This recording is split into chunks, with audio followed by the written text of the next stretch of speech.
හොඳයි තෙරුවන් සරණයි හැම දිනාටම අපි සූදානම් වෙන්නේ සූත්‍ර සාකච්ඡාව ආරම්භ කරන්නට. නමෝ තස්ස භගවතු අරහතෝ සම්මා සම්බුද්දස්ස. නමෝ තස්ස භගවතු අරහතෝ සම්මා සම්බුද්දස්ස. නමෝ තස්ස භගවතු අරහතෝ සම්මා සම්බුද්දස්ස.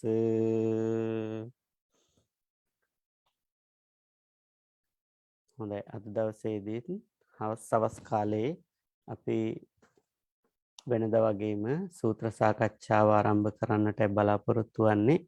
අද දිනේදී අපේ සාකච්ඡා කරන සූත්‍රය වශයෙන් කෙටි සූත්‍රයක් අපි තෝරගත්තේ. පොඩි වෙලාවක් අපිට තියෙන නිසා ඒපෝ පිටුවකටත් වඩා අඩු සූත්‍රයක් තමයි මේ සූත්‍රයේ සඳහන් වෙන්නේ. සංයුත්ත නිකායේ සංයුත්ත නිකායේ සඳහන් වෙන කෙටි සූත්‍රයක්. අපි නැවත යමු ත්‍රිපිටකයට. මෙතන තියෙනෝනේ සූත්‍ර පිටකය. අපි වෙනද වගේම සූත්‍ර පිටකය තෝරගෙන තියෙනවා. දීඝ නිකාය, මජ්ක්‍ධිම නිකාය, සංයුත්ත නිකාය තෝරගෙන තියෙනවා. ඊට පස්සේනේ අංගුත්තර නිකාය, කුද්දක නිකාය තියෙන්නේ. ඉතින් අද සූත්‍රයත් සංයුත්ත නිකායේ සලායතන වර්ගයේ ගාමිනී සංයුත්තේ, ගාමිනී කියලා සංයුත්තයක්ම තියෙනවා. ගාමිනී සංයුත්තේ ගාමිනී වර්ගයේ තියෙන අසිබන්ධක සූත්‍රය. ගාමිනී සංයුත්තේ තියෙන අසිබන්ධක සූත්‍රය කියන සූත්‍රය තමයි අපි අද දවසේදී මාතෘකාව වශයෙන් තබා ගන්නේ. එතකොට අපේ මුලින්ම සූත්‍රය පටන් ගමු. ඒකෙත් තියෙනවා චුට්ටක් නැවත හදන්නම් සූත්‍රය. හරි. මෙතන තියෙනවා ඒකං සමයං භගවා. දැන් අසිබන්ධක කියලා මේ සූත්‍රේ නම් කරලා තියෙන්නේ අසිබන්ධක පුත්ත ගාමිනී කියලා තමයි මේ ගාමිනී කුමාරයාගේ නම.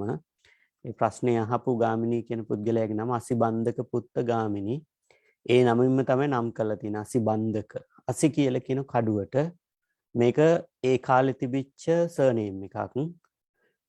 පෙළපත් නාමයක් අසිබන්ධක පුත්ත, අසිබන්ධක සුත්ත. ඒ පුද්ගලයාගේ නම අසිබන්ධක පුත්ත ගාමිනී. අපි සූත්‍රයට යමු. ඒකං සමයං භගවා නාලන්දාය විහෙරති පාවාරික අම්බවනේ. එක් සමයකී බුදුරජාණන් වහන්සේ නාලන්දා නුවර පාවාරික අම්බවනේ. පාවාරික කියන අම්බවනේහි වාසය කරනකොට පාවාරික අඹවනේ ගත්තාම විශේෂයෙන්ම නාලන්දාව ගත්තාම අපිට මතකයට එන්නේ කවුද? නාලන්දාවේ හුඟක් සිදුවීම් වුණා. විශේෂයෙන් පාවාරික අඹවනේදී තමයි උපාලි සූත්‍රය බුදුරජාණන් වහන්සේ දේශනා කරේ. උපාලි සූත්‍රය මජ්ක්‍ධිම නිකායේ උපාලි සූත්‍රය දේශනා කරේ විශේෂ සූත්‍රයක්. මොකද බුදුරජාණන් වහන්සේ නිගණ්ඨ ශාසනයේ හිටපු ප්‍රධානම කෙනෙක් තමයි උපාලි ගෘහපතියා. උපාලි ගෘහපතියා පැහැදුනේ මෙන්න මේ පාවාරික අඹවනේ. නාලන්දාවේ පාවාරික අඹවනේදී තමයි ධර්මයේ දේශනා කරේ. එතකොට නිගණ්ඨ ජෛන මහාවීරයන්ගේ ප්‍රධාන ආගමික නායකයෙක් වෙච්ච මේ දීඝ තපස්සිත් එක්ක වාද කරෙත් මේ පාවාරික අඹවනේදී. ඊට පස්සේ එහෙම සිදුවීම් ගණනාවක් තියෙනවා. ඒ වගේම හුඟක් ওই ජෛන ශාසනය තුල කියනවා මේ නාලන්දාව තමයි ජෛන මහාවීර ඉපදුනේ කියලා. ඒ වගේම නිගණ්ඨ ආගමේ මූලස්ථානය ඒ කාලේ නාලන්දාව කියලා ඒ නිගණ්ඨ පොත්වල සඳහන් වෙනවා. දැන් අපේ මූලස්ථානයේ ජේතවනාරාමයේ වගේ නිගණ්ඨ ආගමේ මූලස්ථානය වෙලා තියෙන නාලන්දාව. ඒක නිසා නාලන්දාවට ගියපු හැම අවස්ථාවකදීම නිගණ්ඨ ශ්‍රාවකයොත් එක්ක යම් යම් ධර්ම කාරණා එක්ක බුදුරජාණන් වහන්සේ කතා කරලා තියෙනවා ධර්ම කාරණා. ඒ වගේම තව සිදුවීමක් තියෙනවා නාලන්දාවේ. නාලන්දාවට විශේෂයි අපේ ගෞතම බුද්ධ ශාසනයේ හිටපු සරියුත් හාමුදුරුවන්ගේ ගම නාලන්දාව. සරියුත් හාමුදුරුවන්ගේ. සරියුත් හාමුදුරුවන් ගිහි කාලේ නම තමයි උපතිස්ස. උන්වහන්සේට හිටියා සහෝදරවරු 4 දෙනෙකුයි සහෝදරයන් 3 දෙනෙකුයි. මේ සහෝදර සහෝදරයන් 7 දෙනාම රහත් භාවයට පත් වුණා. අම්මයි තාත්තයි මිත්‍යා දෘෂ්ටියේ හිටියේ. තාත්තා කොහොම හරි කලින්ම නැති වුණා.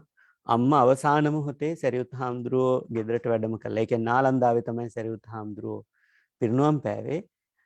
ගෙදරට වැඩම කරලා ඒ අවස්ථාවේදී වැඩම කරලා සෝවාන් තත්ත්වයට පත් කරා කියලා බණ පොතේ සඳහන් වෙනවා. එතකොට මේ සරියුත් හාමුදුරුවන්ගේ මල්ලිලා ටික සරියුත් හාමුදුරුවෝ තමයි වැඩිමහල්ම සහෝදරයා. මල්ලිලා තමයි උපසේන, රේවත, ඒ වගේම චුන්ද. කදිරවණීය රේවත කියලා මහරහතන් වහන්සේ කෙනෙක් ඉන්නේ. ඒ සරියුත් හාමුදුරුවන්ගේ මල්ලි කෙනෙක්. ඊට පස්සේ චුන්ද හාමුදුරුවොත් සරියුත් හාමුදුරුවන්ගේ මල්ලි. එතකොට උපසේන හාමුදුරුවොත් සරියුත් හාමුදුරුවන්ගේ මල්ලි. එතකොට උපතිස්ස තමයි සරියුත් හාමුදුරුවන්ගේ ගිහි කාලේ නම. උපතිස්ස, උපසේන, චුන්ද, රේවත මේ 4 දෙනාම සහෝදරයෝ. ඊට අමතරව නාලන්දාවම තමයි ගම. කවුද? සරියුත් හාමුදුරුවන්ගේ නංගිලා 3 දෙනෙක් හිටියා. චාලා, උපචාලා, සිසුපචාලා කියලා. මේ 3 දෙනාම රහත් මෙහෙණින් වහන්සේලා. එතකොට මේ ඔක්කොගේම ගම උනේ උපන් ජාත භූමිය බවට පත් වුණේ නාලන්දාව. તો නාලන්දාව අපිට හරියට වැදගත් ස්ථානයක් නාලන්දා. ඊට පස්සේ මෑත කාලීනව නාලන්දාව ප්‍රසිද්ධ වෙන්නේ නාලන්දා විශ්වවිද්‍යාල නිසා. නාලන්දා විශ්වවිද්‍යාලය ආරම්භ වුණේ 5 වෙනි සියවසේ කිස්තු වර්ෂ 5 වෙනි සියවසේ ආරම්භ වුණේ. ඊට කලින් නාලන්දාව තව ප්‍රසිද්ධ වෙනවා ඔය ධර්මාශෝක රජුරෝ බුදුදහම වැළඳගත්තට පස්සේදී ධර්මාශෝක රජුරෝ විහාරස්ථාන හැදුවනේ 84000ක්. ධර්මස්කන්ධය 84000 වෙනුවට විහාරස්ථාන 84000ක් හැදුවා. ඒ 84000න් එක විහාරස්ථානයක් තිබුණේ නාලන්දාවේ. ඊට පස්සේදී මං කියවනේ ක්‍රිස්තු පූර්ව 5 වෙනි සියවසේදී නාලන්දා විශ්වවිද්‍යාලය ආරම්භ වෙනවා කියලා. නාලන්දා විශ්වවිද්‍යාලය තමයි එදා ඉන්දියාව තුළ තිබිච්ච විශ්වවිද්‍යාල අතර ප්‍රධාන තැනක් ගත්තේ. ඔය හියුන්සියාන් කියන භික්ෂුන් වහන්සේගේ වාර්තාවලට අනුව සඳහන් වෙන ඉතිහාසයේ නාලන්දා විශ්වවිද්‍යාලය කියන්නේ ආරම්භයේදී ක්‍රිස්තු පූර්ව 5 වෙනි සියවසේ කියන්නේ ක්‍රිස්තු පූර්ව 6 වෙනි සියවසේ බුදුහාඳුරන් කාලේ, ක්‍රිස්තු පූර්ව 3 වෙනි සියවසේ ධර්මාශෝක රජුරුවන් කාලේ, ඊට පස්සේ ක්‍රිස්තු වර්ෂ 5 වෙනි සියවසේ ඔය බුදුගෝස හාමුදුරුවෝ එහෙම ලංකාවට ආවෙත් ක්‍රිස්තු පූර්ව 5 වෙනි සියවසේනේ දකුණු ඉන්දියාවේ ඉඳලා. එතකොට අන්නේ කාලේ මේ ප්‍රධාන විශ්වවිද්‍යාලේ නාලන්දා විශ්වවිද්‍යාලේ ශිෂ්‍යයෝ ඉඳලා තියෙනවා 10000ක් නේවාසික ශිෂ්‍යයෝ. ඒ වගේම බාහිරින් එන ශිෂ්‍යයෝ ඉඳලා තියෙනවා 7000ක් පමණ. ආචාර්ය මණ්ඩල 1500ක් පමණ. ඒ වගේම ශාලා පහසුකම් ඒව එහෙම බැලුවහම ශාලා 50ක් විතර තිබිලා තියෙනවා. මේ විදිහට නාලන්දා විශ්වවිද්‍යාලයේ තිබිලා තියෙනවා ක්‍රිස්තු පූර්ව 5 වෙනි සියවසේ ඉඳලා සමා වෙන්නේ ක්‍රිස්තු වර්ෂ 5 වෙනි සියවසේ ඉඳලා ක්‍රිස්තු වර්ෂ 13 වෙනි සියවස දක්වා. ඉතිහාස කතාවක් මේ කියන්නේ. එතකොට නාලන්දා විශ්වවිද්‍යාලය විනාශ කරන්නේ බක්තියාර් බිල්ජි කියලා මුස්ලිම් නායකයෙක්. මේගොල්ලෝ ඉස්ලාම් ධර්මය ප්‍රචාරය කරන්න ඇවිල්ලා 250ක් වගේ. ඒ කියන්නේ මෙච්චර ශිෂ්‍ය පිරිසක් ඉන්න තැනට. ඒ කියන්නේ ශිෂ්‍යෝ වශයෙන් ගත්තාම 17000ක් ශිෂ්‍යෝ. ඒ වගේම ගුරුවරුත් ගත්තාම 1500ක්. 17000 1500යි එතකොට 18500ක්. මේ වගේ අධික පිරිසක් ඉන්න තැනට ඉස්ලාම් මේ නායකයෝ අවිදරාගත්තු ඉස්ලාම් භක්තිකයෝ 250ක් වගේ ඇවිල්ලා තමයි මේ විශ්වවිද්‍යාලය විනාශ කරන්නේ. එතෙන්දී ඒ නායක හාමුදුරුවෝ ගත්තපු වැරදි තීරණයක්. එකක් තමයි උන්වහන්සේලා ඒ මුස්ලිම් ඒ ආක්‍රමණිකයෝ එනකොට හිටියේ පිණ්ඩපාතේ දානේ වළඳමින් හිටියේ. ඊට පස්සේ ඈතින් එනවා පේනවා මුස්ලිම් ආක්‍රමණිකයෝ. එනවා පෙනෙද්දී ඒ මුල් පුටුවල හිටපු නායක හාමුදුරුවෝ කිව්වා මරණ සංඥාව වඩන්න කියලා. ඒ කියන්නේ දැන් අවි දරාගෙන එන සෙබළු වෙන්නේ ඒක නිසා කවුරුවත් ඒ අයත් එක්ක යුද්ධයට යන්න එපා. වික්ෂුන් වහන්සේලා හැටියට මරණ සංඥාව වඩන්න කියලා. ඉතින් හැමෝම ජීවිතං අනිච්චං කියා හිටියා. ඊට පස්සේ හැමෝම එහෙම ඉන්නකොට දානශාලාවේදීම ඔක්කොම එකතු කරලා හිස ගසා දාලා තියෙනවා මේ හැම භික්ෂුන් වහන්සේ කෙනෙකුගේම. එතකොට ඒ නිසා අර එච්චර සෙනගක් හිටියත්, එච්චර ශිෂ්‍ය පිරිසක් හිටියත්, එච්චර ආචාර්යවරු පිරිසක් හිටියත් අර වගේ සෙබළු කිහිප දෙනෙක්ම ඇවිල්ලා ඒ හාමුදුරන් වහන්සේලා ඔක්කොම ඝාතනය කළා. ඊට පස්සේදී ලයිබ්‍රරිය ඒ කියන්නේ ලෝකයේ තිබිච්ච ඒ කාලේ තිබිච්ච ලොකුම ලයිබ්‍රරිය තිබිලා තියෙන නාලන්ද විශ්වවිද්‍යාලේ ඒ ලයිබ්‍රරිය ගිනිබත් කරලා තියෙනවා. ඒ ගිනිබත් කිරීම වසරකට අධික කාලයක් දැවිලා තියෙන මොකද ඔක්කොම පුස්කොළ පොත් ඒ වගේම පුස්කොළ පොත් අර දෙපැත්තේ තියෙන ලී පතුරු දෙකක් ඒ ඔක්කොම එක දැවිලා තියෙනවා. ඒ පළාතම ඒ කියන්නේ දැන් නාලන්දාව කියලා කියන්නේ ඇත්තටම පැට්නා. දැනට අයිති වෙන්නේ පැට්නා ප්‍රදේශයේ. පැට්නා අයිති වෙන්නේ UP. UP කියලා කියන්නේ උත්තර ප්‍රදේශ වලට. උත්තර ප්‍රදේශයේ පුරාම ඒ දුම ගිහිල්ලා මාස ගාණක් ඒ දුම තිබිලා තියෙනවා. ඒ තරම් පොත් ප්‍රමාණයක් ගිනිබත් වුණා කියලා ඉතිහාසයේ සඳහන් වෙනවා. ඒක තමයි නාලන්දාවේ ඉතිහාසය. ඒතකොට නාලන්දාව අපිට කාරණා කිහිපයක් නිසා වැදගත් වෙනවා. අන්න බුදුරජාණන් වහන්සේ ඒකං සමයං භගවා නාලන්දායන් විහෙරති. නාලන්දාවේ වාසය කරනවා. නාලන්දාවේ කොහෙද? පාවාරික කියන අම්බවනේ. මේ පාවාරික අම්බවනේදීම තමයි දීඝතපස්සිත දීඝතපස්සි කියලා කියන්නේ ජෛන මහාවීරගේ හිටපු දෙවණියා වගේ. දීඝතපස්සිගෙන් පස්සේ තමයි ජෛන මහාවීර. ඊට පස්සේ දීඝතපස්සිත් එක්ක වාද කරගත්තේ. ඒ කියන්නේ දීඝතපස්සි වාදයට ආවේ පාවාරික අම්බවනේදී. එතෙන්ටම තමයි කවුද? චිත්තගෘහපතියා. නෑ උපාලි ගෘහපතියා. උපාලි ගෘහපතියා වාදයේ සඳහා ඇවිල්ලා උපාලි ගෘහපතියා බුදුදහම වැළඳගත්තා. නිගණ්ඨ ශාසනයෙන් බුද්ධ ශාසනයට තමන්ගේ ප්‍රතිපත්ති මාරු කරා. එසේ වුණත් උපාලි ගෘහපතියට බුදුහාමුදුරුවෝ දේශනා කරා නිගණ්ඨයන්ට දීපු දාණය එහෙම්මම දෙන්න කියලා. ඒ තමන් දැන් නිගණ්ඨ ශාසනයෙහි ඇතෑරලා මේ ප්‍රධාන දායකයා උපාලි ගෘහපතියා බුදු ශාසනය වැළඳගත්තට පස්සේ නිගණ්ඨ නායකයා ඒ කියන්නේ මහාවීර අසනීපයටපත් වුණා. ලේවමනේ ගියා කියලා කියනවා. ඒක දරා ගන්න බැරිව ලේවමනේ ගිහිල්ලා එතනම මරණයටපත් වෙලා තිනවා. ඒ අසනීපෙම්ම, ඒ දුකෙම්ම. එහෙම කතන්දර උඟාක් තියෙනවා මේ පාවාරික අම්බවණයත් එක්ක ගෙතිලා. එතකොට අද දවසෙත් අපි කතා කරන්නේ මේ පාවාරික අම්බවණය ගැන. එතනදී සිදුවෙච්ච සිදුවීමක්. අතකෝ අසිබන්ධක පුත්තෝ ගාමිනී. මෙන්න මෙතන හරි විශේෂයි. ඒ අවස්ථාවේ පාවාරික අම්බවණෙහි බුදුරජාණන් වහන්සේ වැඩ ඉන්නකොට අසිබන්ධක පුත්තෝ ගාමිනී. මේ පුද්ගලයාගේ නම ගාමිනී. ගාමිනී කියන්නේ තරුණයා තමයි ඇවිල්ලා මේ ප්‍රශ්න අහන්නේ. අසිබන්ධක පුත්තෝ මං කියවනේ මේක සර්නේම් එකක් කියලා. අසිබන්ධක පුත්තෝ කියලා කියන්නේ ඒ අසිබන්ධක කියලා කියන්නේ තාත්තා. තාත්තගේ පෙළපත් නාමය තමයි අසිබන්ධක කියන්නේ. අස්සි කියන කඩුවට ඒ කාලේ රජවරු දීපු පෙළපත් නාමයක්. ඒ කියන්නේ කඩු බඳින කෙනා. ඒ කියන්නේ කොහේ හරි කඩු බඳිනවා හරි කඩු හදනවා හරි අසිබන්ධක කියන්නේ ඒකයි. අසිබන්ධකගේ පුත්‍රයා වෙච්ච ගාමිනී. දැන් අදටත් තියෙන්නේ. අද දැන් ලංකාවේ හුඟක් පෙළපත් නාම තියෙන රජුරෝ දීපුවානේ. දැන් ඔයි හා සමානව පෙළපත් නාමයක් තියෙන කොඩි තුවක්කු කියලා. ඒ කියන්නේ රජ කාලේ ඉඳලා එන පෙළපත් නාම. අතපත්තු කියලා කියන්නේ. ඒ කියන්නේ අර යුද්ධයට යද්දී එක් සේනාංකයක නමක් අතපත්තු කියලා කියන්නේ. කොඩි තුවක්කු කියන්නේත් ඒකයි. දැන් යුද්ධයට යද්දී වීර ලෙස ජයග්‍රහණය කරා නම් ජයවීර කියනවා. රණ භූමියේදී වීර රැස් ක්‍රියාත්මක වුණා නම් රණවීර කියනවා. ඊට පස්සේ සිංහෙක් වගේ රණ භූමියේදී වැඩ කරපු අයට කියනවා රණසිංහ කියලා. ඊට පස්සේ රණ භූමියේදී වික්‍රම පෙන්නපු අයට කියනවා වික්‍රමසිංහ කියලා.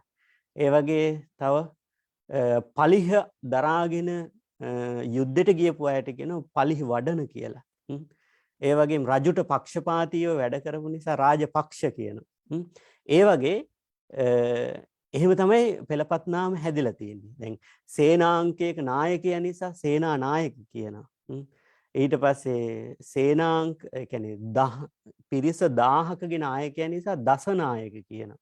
ඒ විදිහට පෙළපත් නාම දීලා තියෙන රජවරු. ඒ වගේ ඉන්දියාවෙත් අසිබන්ධක කියලා කියන්නේ රජවරුන්ගෙන් ලැබිච්ච පෙළපත් නාමයක් කියලා හිතන්නට පුළුවන්. අසිබන්ධක පුත්තෝ. ගාමිණී. මේ පුතාගේ නම ගාමිණී අසිබන්ධක පුත්තෝ. දැන් සාරිපුත්තෝ කියලා කියන්නේ සරියුත් හාමුදුරන්ට.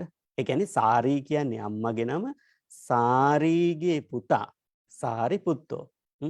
ඒක නිසා තමයි සාරිපුත්ත කිව්වේ. ඇත්තටම නම් මොකද්ද? උපතිස්ස. මහානකමේදී සාරිපුත්තෝ කියලා කිව්වා. ඒ කියන්නේ සාරී බැමිණිය නාලන්දාවේ හරි ප්‍රසිද්ධ කෙනෙක්. ඒක නිසානේ සාරිපුත්ත හාමුදුරන් වහන්සේගේ තාත්තා ගැන වැඩි තොරතුරු හමු වෙන්නේ නැහැ. වැඩිණිය කොහොමවත් හමු වෙන්නේ නැහැ.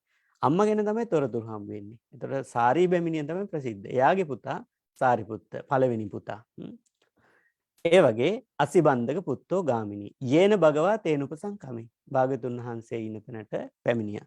උපසංකමිත්වා පැමිණිලා භගවන්තං අභිවාදෙත්වා. භාගතුන් වහන්සේට වැදලා. අභිවාදෙත්වා ඒකමන්තං නිසීදී. එකත් පසක හිටියා. මම මේ කාරණා නම් සඳහන් කරලා තියෙන නිසා මම වැඩි කාලය ගන්නෑ.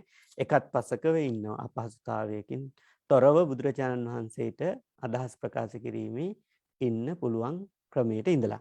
ඒකමන්තං නිසින්නෝ එකත් පසකව හිටපු මේ අසිබන්ධක පුත්තෝ ගාමිණී භගවන්තං ඒතද වච. භාග්‍යතුන් වහන්සේගෙන් මෙන්න මෙහෙම දෙයක් විමසුවා. බලමු. බ්‍රාහ්මනා බන්තේ. බ්‍රාහ්මනා බන්තේ පච්චා භූමකා. භාග්‍යතුන් වහන්සේ මේ පච්චා භූමක ප්‍රදේශයේ ඉන්නව බ්‍රාහ්මණයෝ.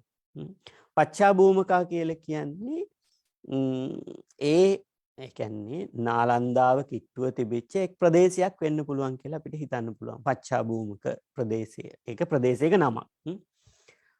බ්‍රාහ්මණයෝ ඉන්නෝ කාමණ්ඩලුකා. කාමණ්ඩලුකා කියලා කියන්නේ පැන්කෙන්ඩියක් අතින් දරනවා. පැන්කෙන්ඩියක් අතින් දරන බ්‍රාහ්මණයෝ ඉන්නෝ. කාමණ්ඩලුකා. ඒ වගේම සේවාල මාලිකා.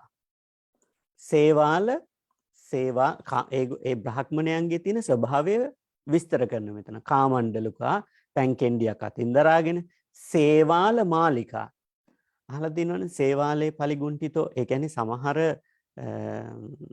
අර ලිහිනියෝ ගිහිල්ලා ලිහිනියෝ කොච්චර පියෑඹුවත් ලිහිනියෝ මාළු අල්ලන්න ගිහිල්ලා සේවාලේ පලිකුණ්ඩිතා. ඒ කියන්නේ දියසෙවල් වල පැටිලා මැරෙනවලු. ඒ කියන්නේ Tamanට අදාළ නොවන තැන ගිහිල්ලා තමන්ගේ හැකියාවන් පෙන්වන්න ගියහම වෙන දේවල්. ඒ වගේ සේවාල මාලිකා. එතන සේවාල කියලා කියන්නේ දියසෙවල්. සේවාල මාලිකා. ඒ බ්‍රාහ්මණයන්ගේ ස්වභාවයක් තියෙනවා බමුණෝ කාමණ්ඩලුකා පැන්කෙන්ඩියක් අතින් දරාගෙන සේවාල මාලිකා. මල් මාලා හදාගන්නවලු දියසෙවල් වලින්. එතකොට ලොකු දියසෙවල් වෙන්න ඕනේ. ලොකු දියසෙවල් වලින් මල් මාලා හදාගෙන උදකරෝහකා. උදකරෝහකා කියලා කියන්නේ නිතර ජලයට බහින. කියන්නේ ජලයට බහැලා පිරිසිදු වෙලා ඉන්න. ඒ කියන්නේ උදේ හවස ජලයට බහැලා පිරිසිදු වෙන. අග්ගි පරිචාරිකා. අග්ගි පරිචාරිකා කියලා කියන්නේ ගිනි දෙවියන් පුදන. මේගොල්ලෝ කරන දේවල්. සේවාල මාලිකා, උදකරෝහකා, අග්ගි පරිචාරිකා. මෙන්න මෙහිම බ්‍රාහ්මණයෝ ටිකක් ඉන්නවා. කොහෙද? පච්චා භූමකා. පච්චා භූමකා කියන ප්‍රදේශයේ ඉන්නවා පැන්කෙන්ඩි දරන දියසෙවල් වලින් මාලා හදාගෙන ගෙලේ පළඳින උදකරෝහකා නිතර දියට බහැලා පිරිසිදු වෙලා ඉන්න අග්ගි පරිචාරිකා ගිනි දෙවියන් පුදන. මේ බ්‍රාහ්මණයන්ගේ ස්වභාවය. තේ මතං කාලකතං උయ్యాපෙන්ති. තේ ඔවුන්. තේ කියන්නේ ඔවුන්. ඒ කියන්නේ මේ බ්‍රාහ්මණයෝ බමුණෝ මතං කාලකතං උయ్యాපෙන්ති. මතං කියලා කියන්නේ මරණයටපත් වෙච්ච. දැන් ඒකනේ මතක බණ කියලා කියන්නේ. උඟක් අය හිතන් ඉන්නව මතක බණ කියලා කියන්නේ මතකයෙන් කියන බණ කියලා. මතක කියලා කියන්නේ මරණයටපත් වෙච්ච.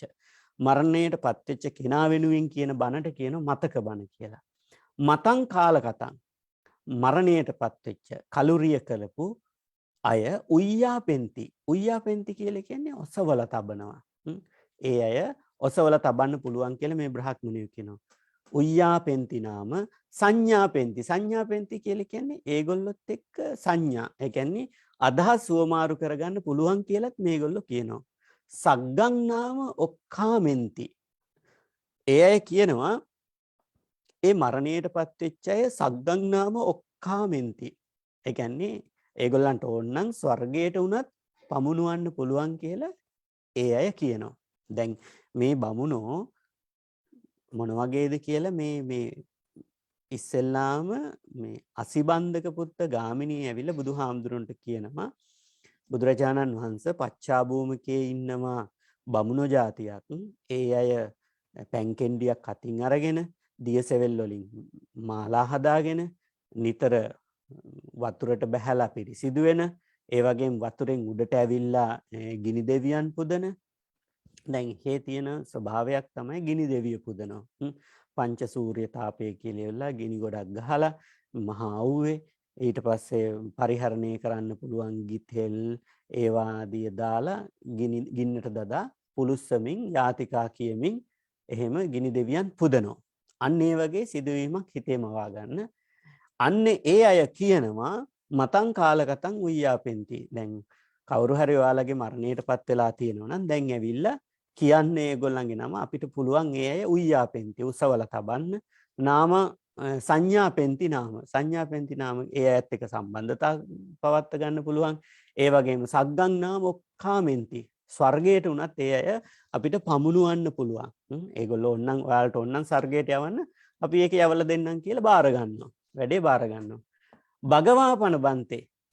භගවාපන බන්තේ අරහං සම්මා සම්බුද්ධෝ පහෝති. මම අහලා තියෙනවා භාග්‍යතුන් වහන්සේ අරහං සම්මා සම්බුද්ධෝ. සම්මා සම්බුද්ධ ගුණයෙන් යුක්ත අරහං කියලා මම අහලා තියෙනවා. කවුද මේ කියන්නේ? අර ගාමිණී තමයි කියන්නේ. පහෝති තථා කාතුම් යතා සබ්බා ලෝකෝ කායස්ස බේදා පරම්මරණ සුග්ගතින් සග්ගං ලෝකං උප්පජ්ජයාති. බුදුරජාණන් වහන්සේගෙන් අහනවා මේ ලෝකේ කවුරු හරි මැරුණාම ඔබ වහන්සේටත් පුළුවන්ද ඒ අයව අර මේ විදිහට ඔසවා තබන්න කියලා බුදුරජාණන් වහන්සේගෙන් අහනවා. එතෙන්දී බුදුහාමුදුරු මොකද කියන්නේ? මේකට අදාළ ඇත්තටම මේකට අදාළ නෙවෙයි. දැන් අපේ ওই ගැමි සමාජයේ තියෙන කතාවක් අර එළව ගිහින් මෙලවාව කියලා. ඒකට ওই මේ මහාචාර්ය එදිරිවීර සරච්චන්ද්‍ර නාට්‍යයක් ලියලා තියෙනවා එළව ගිහින් මෙලවාව කියන නමින්ම.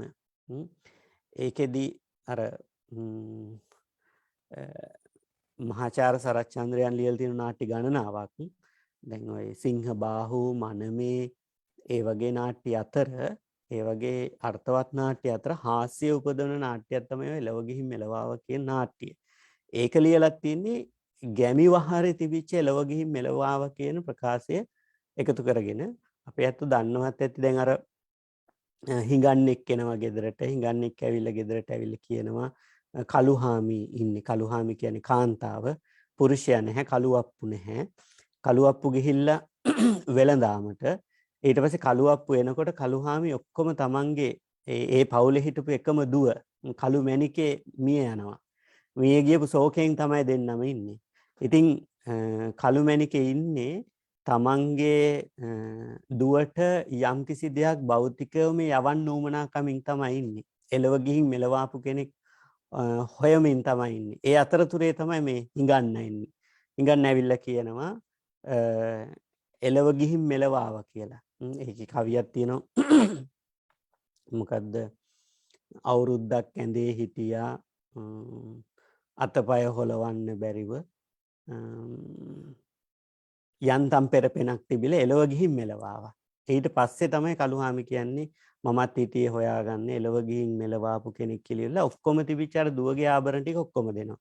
ඊට පස්සේ ඒ හිඟන්න එළව ගිහින් ඒ කියන්නේ ඒ ආභරණ ටික ඔක්කොම අරගෙන යනකොට ගෙදර ආපු ගාම්ම ඒ කළු මැණිකේ කියනවා කළුවප්පුත් එක්ක ස්වාමි පුරුෂයත් එක්ක මට හම්බුණා දුවව දන්න අඳුරන කෙනෙක්. එයාට මං ඔක්කොම දුන්නා ආභරණ ටික. ඊට පස්සේ සුදු අස්සයා පිටින් යනවා කවුද කළුවප්පු යනවා මේ හිඟන්නව අල්ලගන්න. හිඟන්න ජන කතාව අනුව නම් හිඟන්න ගිහිල්ලා ගහකට නගිනවා. එනෝ දැකලා ගහකට නැගලා එක දැන් කළුවප්පුත් ඊට පස්සේ ගහට නගිනවා සුදු අස්සයා ගහ මුලින් තියලා ඊට පස්සේ අර හිඟන්න කරන්නේ ගහේ වෙන අත්තකින් බහැලා සුදු අස්සයත් එක්ක යනවා. ඊට පස්සේ ගෙදර ඇවිල්ලා මෙයා කියනවා මේ ඔබ ඉතින් ආභරණ ටික දුන්නනේ මම සුදු අස්සය දුන්නා අපේ දුවට සතුටින් ඉන්න කියලා. ඒ විදිහට මෙන්න මේ කතා ප්‍රවෘත්ති අරගෙන එදිරිවීර සරච්චන්ද හරි ලස්සනට නාට්‍යයක් කරනවා. ඒකට කියන එළව ගිහින් මෙලවාව කියලා. එතෙන්දී අර ගහ වෙනුවට එදිරිවීර සරච්චන්ද්‍රයන් තෝරා ගන්නවා. තව කම්මල්කාරයෙකුත් යොදා ගන්නවා. ඒ වගේ චරිත තව කිහිපයක් යොදාගෙන හරි ලස්සන නාට්‍යයක් තියෙනවා. අන්න ඒ වගේමයි. දැන් මේ පුද්ගලයාත් අහන්නේ ගාමිණීත් ඇවිල්ලා අහන්නේ බ්‍රහ්මණය මෙන්න මේ විදිහට වැඩ බාර ගන්නවා. ඒ කියන්නේ මරණයටපත් වෙච්ච අය උසවල තබන්න, මරණයටපත් වෙච්ච අයත් එක්ක සම්බන්ධතා පවත්වන්න, මරණයටපත් වෙච්ච අය ඒ වගේම සග්ගම් ස්වර්ගයට යවන්න. මෙතන තියෙන්නේ සග්ගම් නාම ඔක්කමෙන්ති. ඒ කියන්නේ ස්වර්ගයට ගිහිලා දමන්න ඔක්කමෙන්ති කියලා කියන්නේ. ගෙනහිල්ල වෙලා ස්වර්ගයට දමන්න. ඔයාට ඕන ස්වර්ගය කියන්න. තවතිසාවද ගෙනහින් මම ඔයාගේ ඥාතිය දාන්නම් කියන ඒ ඕඩරේ බාර ගන්නවා. ඔබ වහන්සේත් අපි අහලා තියෙන අරහන් සම්මා සම්බුද්ධ කියලා ඔබ වහන්සේට එහෙම කරන්න පුළුවන්ද කියලා කවුද අහන්නේ? ගාමිණී තමයි අහන්නේ. ඊට පස්සේ බුදුහාඳුර දෙන උත්තරය බලමු. තේනහි ගාමිණී තංයේ වත්ත පටිපුච්චිස්සාමි. තේනහි මෙතෙන් දිගාමිණී මම ඔබගෙන්ම ප්‍රශ්න විමසන්නම්. පටිපුච්චිස්සාමි කියලා කියන්නේ ඔබගෙන්ම ප්‍රශ්න විමසන්නම්. එතකොට මේ ව්‍යාකරණ ක්‍රමයට කියනවා බුදුහාමුදුරෝ දේශනා කරන පටිපුච්චා ව්‍යාකරණීය. පටිපුච්චා ව්‍යාකරණීය කියලා කියන්නේ පටිපුච්චා ව්‍යාකරණී කියන්නේ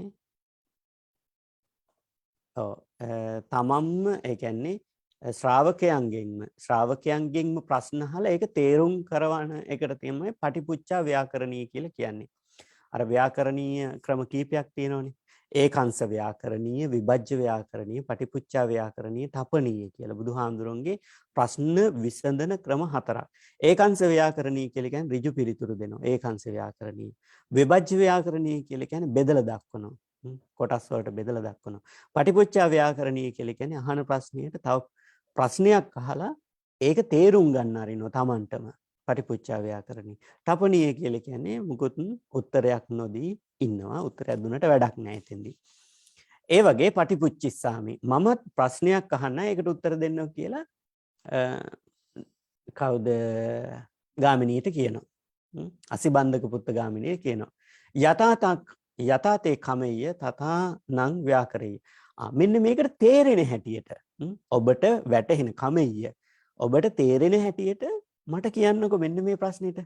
තංකින් මඤ්ඤසි ගාමිණී. ඔබ හිතන්නේ මඤ්ඤසි කියන්නේ හිතනවා කියන එක. තංකින් මඤ්ඤසි ගාමිණී. ගාමිණී ඔබ මොකද්ද හිතන්නේ මෙන්න මේ කාරණාව ගැන? මොකද්ද කාරණාව?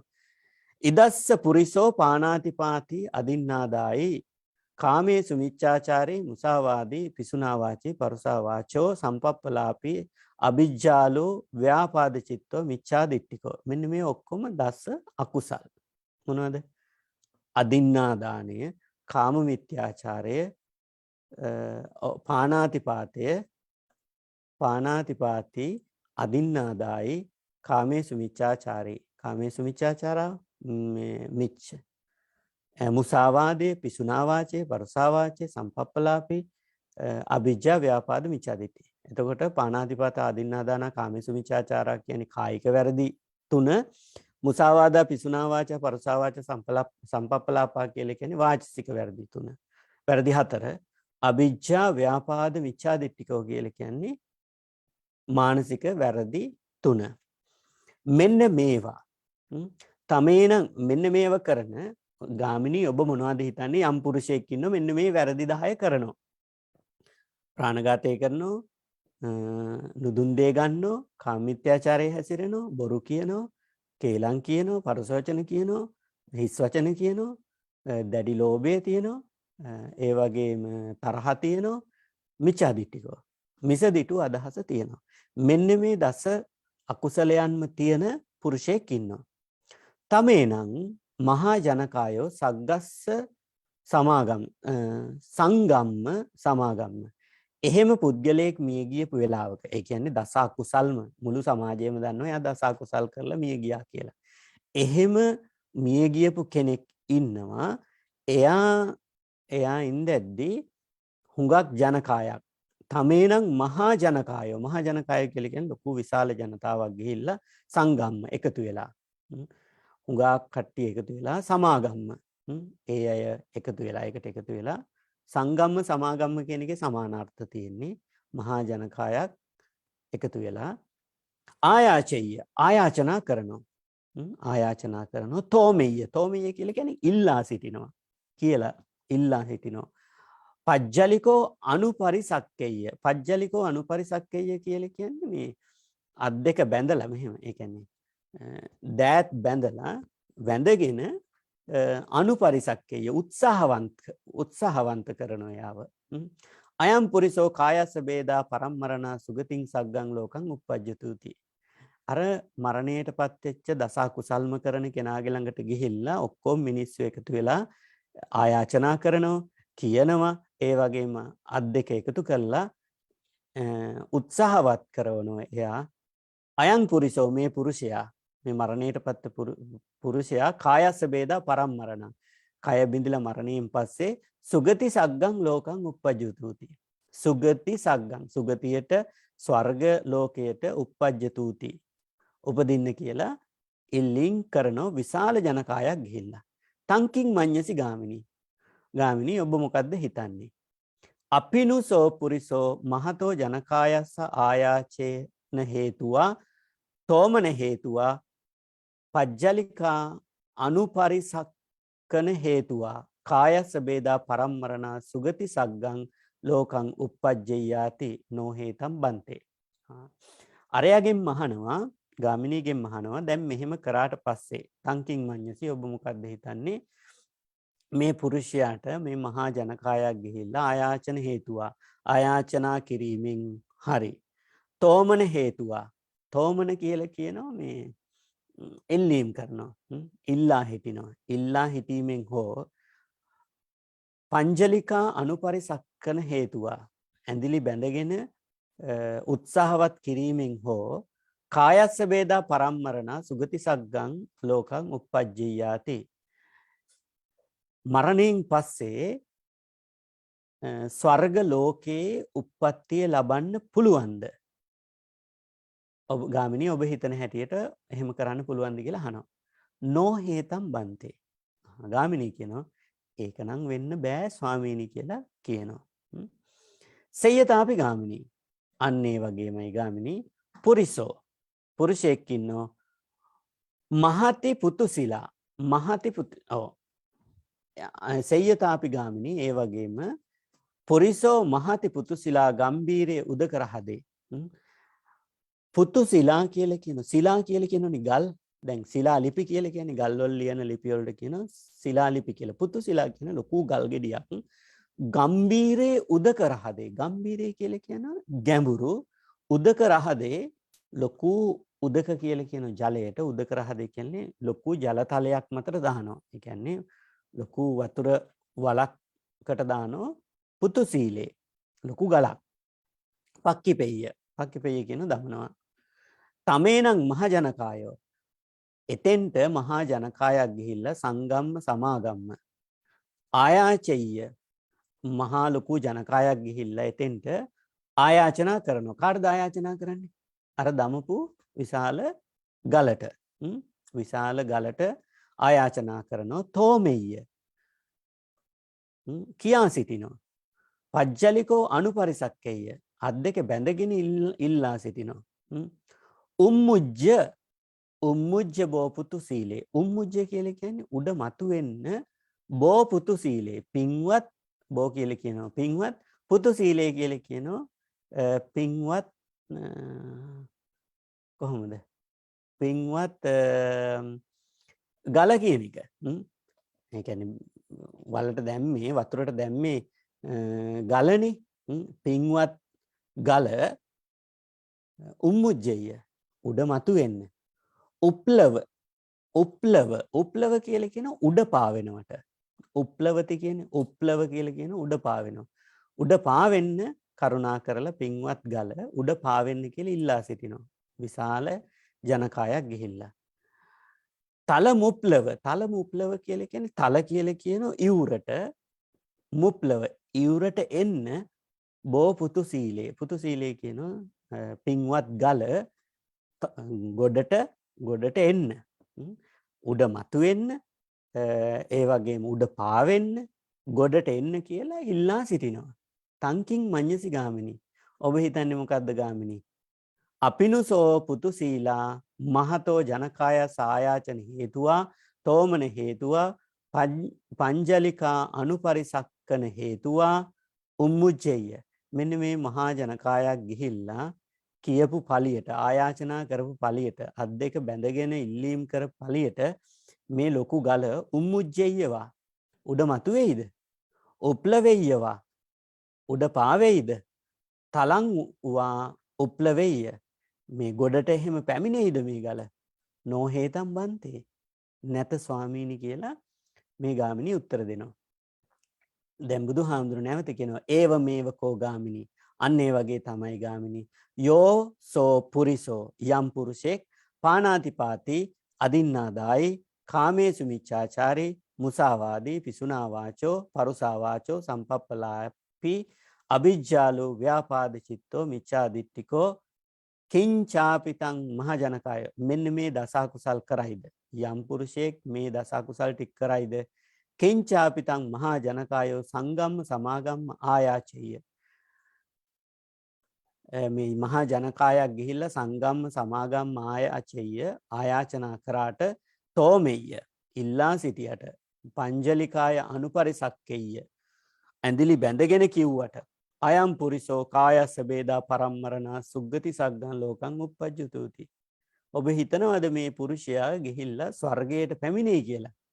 අතකෝසෝ පුරිසෝ කායස්ස බේදා පරම්මරණා අපායං දුග්ගතින් විනිපාතන් නිරයන් උප්පජ්ජය.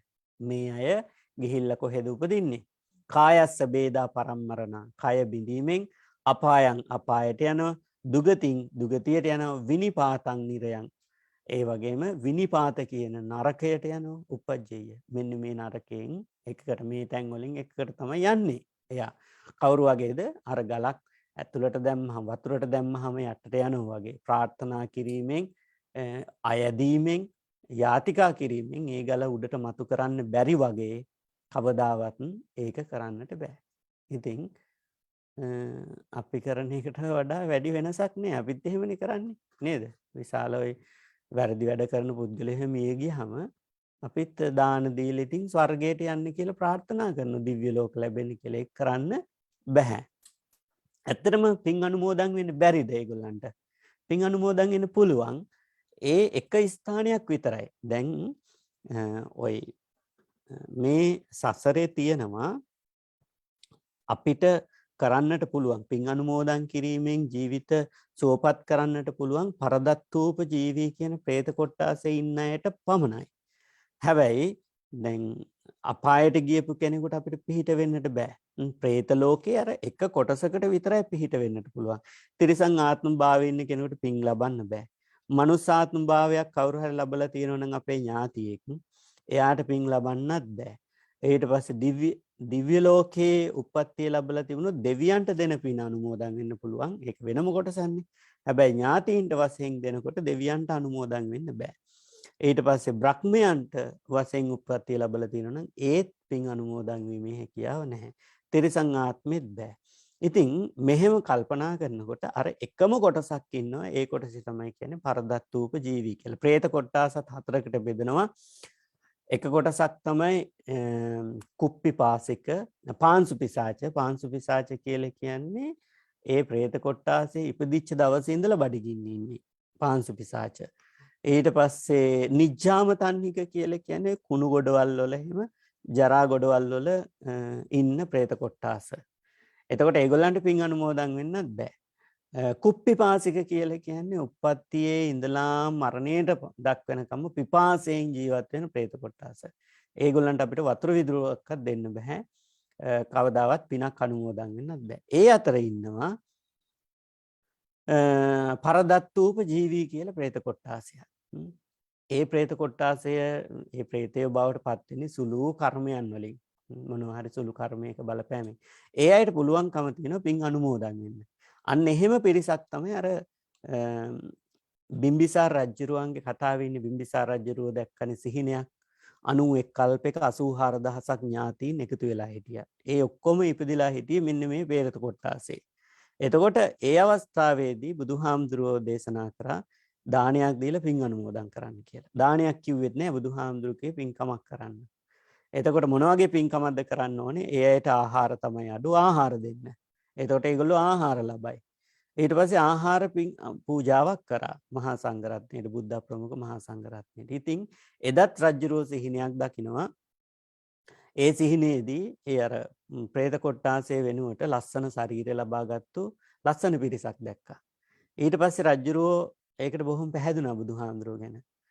පැහැදිලා රජුරෝ බිම්බිසාර රජුරෝ නැවත ඇවිල්ලා බුදුහාමුදුරන්ට දේශනා බුදුහාන්ට කියනවා බුදුරජාණන් වහන්සේ ඔබ වහන්සේ කිව්ව ආකාරයටම හරිම සාර්ථකයි අපි කරපු වැඩේ. ඒ ප්‍රේත කොට්ටාසයට ලස්සන ශරීර ලැබිලා තිබුණා.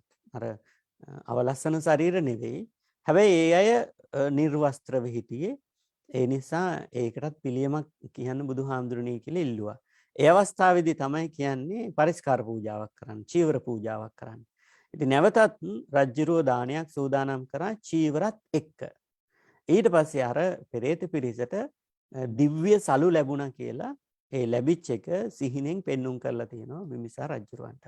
එතකොට මෙන්න මේ කතා ප්‍රවෘත්තියත් එක්ක තමයි අපි අර පින් අනුමෝදන් කිරීමේ ක්‍රමය ආරම්භ වෙන්නේ මේ බුද්ධ ශාසනය තුළ. ඒක නිසා මරණයටපත් වුනහම කවුරු හරි පින් අනුමෝදන් කරන්න මේ විදිහට පින්කමක් කරනවා. හැබැයි ඒ පින්කම් කිරීම ඒ කියන්නේ පින්කම් කරන එක හොඳයි. තමන්ගේ ලෝභ, ද්වේෂ, මෝහ කියන මේ අකුසල මූල යටපත් කරගන්න ඒවා කරන එක හොඳයි. නමුත් ස්ථිර වශයෙන්ම කියන්න බෑ අපේ ඥාතිවරු ඒ පින් අනුමෝදන් වෙනවා කියලා ස්ථිර වශයෙන් කියන්න බෑ. හැබැයි පින්කමක් කරනකොට අනන්ත අප්‍රමාණ ඥාති පිරිසක්, සසරගත ඥාති පිරිසක් අර පරදත්තූපජීවී සත්වය වශයෙන්, ප්‍රේතය වශයෙන් ඉන්න පුළුවන්. එක්කෙනෙක් හරි ඉන්න පුළුවන්. එක්කෙනෙක් හරි අපි දෙන පින අනුමෝදන් වෙන්න පුළුවන් කියලා අපි විශ්වාස කරනවා. එතකොට එකම කොටසකටයි පින් අනුමෝදන් වීමේ හැකියාව තියෙන්නේ.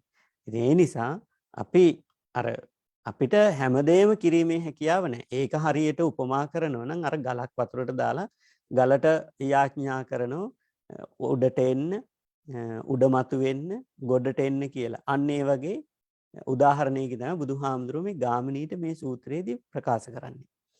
එතකොට ඒක අනිත් පැත්තත් ඒ වගේ. තංකින් මඤ්ඤසි ගාමිනී. ඔබ මොකද්ද හිතන්නේ ගාමිනී? ඉදස්ස පුරිසෝ පානාතිපාතා පටිවිරතෝ. අන්න තව පුරුෂයෙක් ඉන්නවා පානාතිපාතා පටිවිරතයි. පරපණ සිදු කරන එක කියන්නේ පරපණ කියලා කියන්නේ ඝාතනයේ සත්වය ඝාතනයෙන් පටිවිරතෝ අයින් වෙලා ඉන්නේ. වෙන් වෙලා ඉන්නේ. අදින්නා දාන පටිවිරතෝ. අනුන් සතු දේවල් ගැනීමෙන් වැළකීලා ඉන්නේ. කාමේසු මිච්ඡාචාරා පටිවිරතෝ. මේ විදිහට මේ දස අකුසලයෙන්ම වෙන් වෙලා ඉන්නේ. මුසාවාදා පටිවිරතෝ. විසුනා වාචා පටිවිරතෝ. පරුසා වාචා පටිවිරතෝ. සම්පප්පලාප පටිවිරතෝ. අවිජ්ජාලු අව්‍යාපාද චිත්තෝ සම්මා දිට්ඨිකෝ. ඒ පුරුෂයා සම්මා දිට්ඨියෙන් යුක්තයි. ඉස්සෙල්ලා එක්කෙනා මිත්‍යා දෘෂ්ටියෙන්නේ. එතකොට තමේනං මහා ජනකායෝ සංගම්ම සමාගම්ම. එතෙන්දිත් ඒ පුරුෂයා ළඟට ගිහිල්ලා මහා ජනකායක් ගිහිල්ලා ආයාචනා කරනවා. ආයාචෙය්‍ය තෝමෙය්‍ය කියා සිටිනෝ. පංජලිකෝ අනුපරිසක්කෙය්‍ය. අත් දෙක බැඳගෙන කියා සිටිනෝ. අයම් පුරිසෝ කායස්ස වේදා පරම්මරණ අපායන් දුග්ගතින් විනිපාතන් නිරයන් උපජ්ජතුති. මේ මිනිස්සයා මරණයෙන් පස්සේ කොහේ යන්න ඕනද? අපායට යන්න ඕනේ, දුගතියට යන්න ඕනේ, විනිපාතයට යන්න ඕනේ, නිරයට යන්න ඕනේ කියලා කියා හිටිනවා. මේ හොඳ දේවල් කරපු කෙනා, දස අකුසල් නොකරපු කෙනා. තංකින් මඤ්ඤසි ගාමිනී. ඔබ මොකද හිතන්නේ මේක ගැන? අපිනුසෝ පුරිසෝ මහතෝ ජනකායස් ආයාචන හේතුවා තෝමන හේතුවා පජ්ජලිකා අනුපරිසක්කන හේතුවා කායස්ස වේදා පරම්මරණ අපායන් දුග්ගතින් විනිපාතන් නිරයන් උපජ්ජේයාති නොහේතම් බන්තේ. ඔබ හිතන්නේ ගාමිනී එහෙම ආයාචනා කරාම මෙයා අපායට යයි කියලාද හිතන්නේ කියලා අහනවා. එතෙන්දී ගාමිණී කියන නෝහේතම් බන්ති එහෙම වෙන්නේ නෑ ස්වාමීනි. එයා හොඳ දේවල් කරපු කෙනෙක්නේ. එයා හොඳ දේවල් කරපු නිසා හොඳ තැනකට යනවා කියලා ගාමිණී කියනවා. එතෙන්දී හරි ලස්සන උපමාවක් බුදුහාමුදුරු දේශනා කරනවා. සෙය්‍යතාපි ගාමිණී අන්න ඒ වගේ ගාමිණී. මෙතන තියෙන සෙය්‍යතාපි ගාමිණී ඒ වගේ ගාමිණී පුරිසෝ පුරුෂයෙක් ඉන්නවා.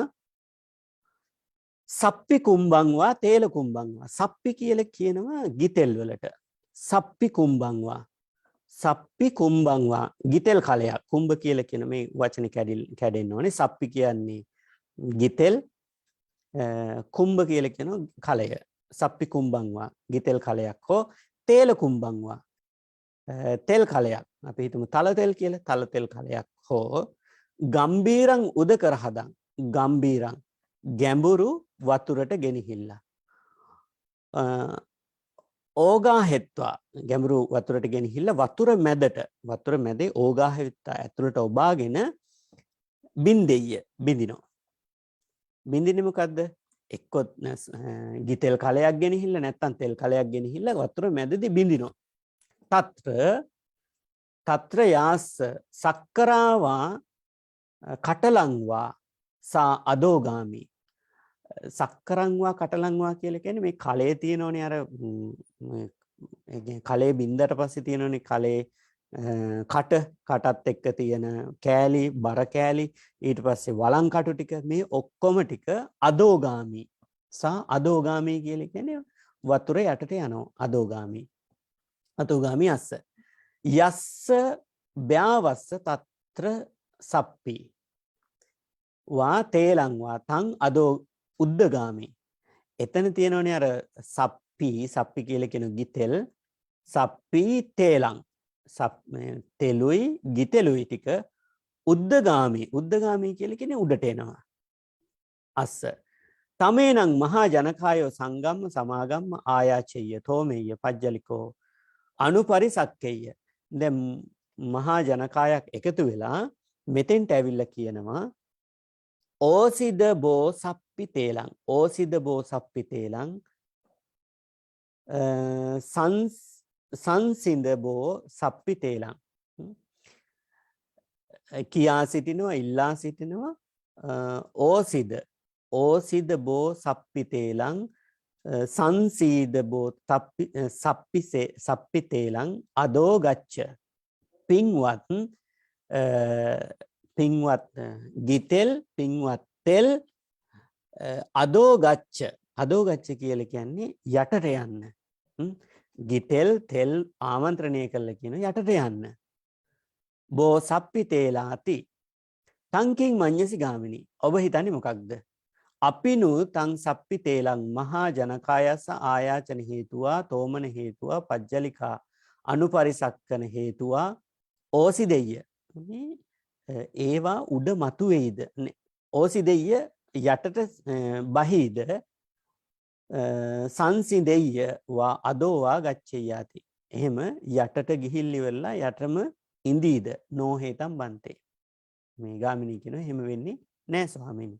ඒව මේව කෝ ගාමිනී යෝසෝ පුරිසෝ පානාති පාතා පටිවිරතෝ අදින්නාදානා පටිවිරතෝ කාමේසු මිච්ඡාචාරා පටිවිරතෝ මුසාවාදා පටිවිරතෝ පිසුනා වාචා පටිවිරතෝ පරුසා වාචා පටිවිරතෝ සම්පප්පලාපා පටිවිරතෝ අනවිජ්ජාලෝ අව්‍යාපාද චිත්තෝ සම්මාදිට්ඨිකෝ කිංචාපිතං මහා ජනකායෝ සංගම්ම සමාගම්ම ආයාචෙය්‍ය තෝමෙය්‍ය පජ්ජලිකෝ අනුපරිසක්කෙය්‍ය.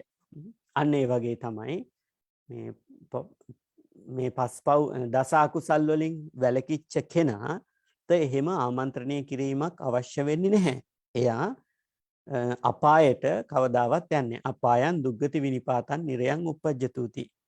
මෙහෙම මහා ජනකායක් ගිහිල්ලා එහෙම ආයාචනා කරයි කියලා එයා අපායට යන්නෙත් නැහැ. ඒ වගේම වැරදි කරපු කෙනෙක් වෙනුවෙන් ආයාචනා කරයි කියලා එයා සුගතියට යන්නෙත් නැහැ කියලා බුදුරජාණන් වහන්සේ මේ උපමා දෙකෙන් බුදුරජාණන් වහන්සේ පහදලා දෙනවා. මේ වගේම මේ උපමාවම සඳහන් වෙනවා මහා නාම සූත්‍රයේදී. මම මහා නාම සූත්‍රය තවම කියලා නැහැ. මහා නාම සූත්‍රයේදී තියෙන්නේ මහා නාම කියන්නේ බුදුරජාණන් වහන්සේගේ පොඩි චූලපිතු පුත්තෝ කියලා කියන්නේ මහා නාම කුමාරයාට.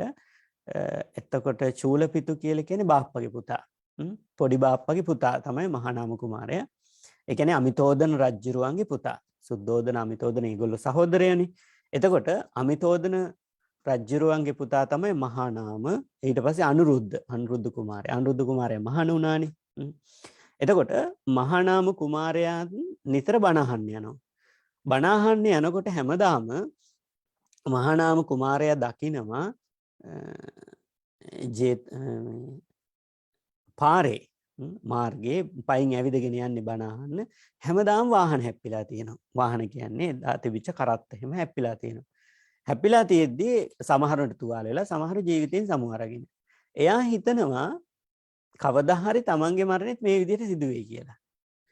ඉතින් එයා කල්පනා කරා මේක ගිහිල්ලා බුදුරජාණන් වහන්සේගෙන් අහන්න ඕනේ කියලා. අහන්න ඕනේ කියලා හිතාගෙන ගිහිල්ලා ඇහුවා. ඇහුවාම බුදුහාමුදුර ලස්සන උපමාවක් කියනවා. මහා නාම ඔබ හිතන්න